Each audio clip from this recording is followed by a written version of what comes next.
बालीगुड़ा कंधमाल जिलार समस्त शैवपीठरे जाकजकमरे शिवरात्रि पालन हेउथिबा बेले तुमुड़ीबंध ब्लॉक अंतर्गत बेलघर पंचायतर अवस्थित शैवपीठरे मध्य पालन होइथिला शिवरात्रि एवं रात्रिकालीन एक मनोरंजन कार्यक्रम मध्य अनुष्ठित होइथिला।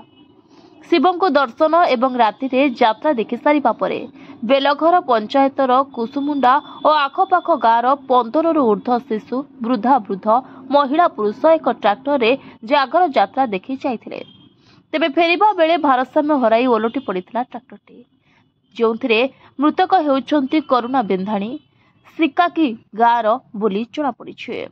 वर्तमान समस्त आहतों डुमुड़ीबंध गोष्ठी स्वास्थ्य केन्द्र में प्राथमिक चिकित्सा जारी रही।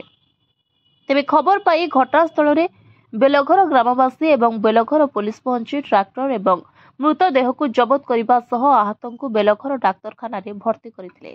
आहतों अवस्था गुरुतर हेबारु तुमुड़ीबंध स्वास्थ्य केन्द्र को अणाई चिकित्सा चलुछि।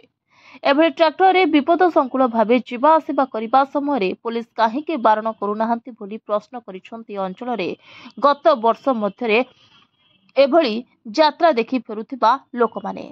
तेबे एभଳି घटना बारंबार हेउथिबा बेले ट्रैक्टर दुर्घटना रे एकाधिक आहत होइतिबा मध्य जणा पड़िछे।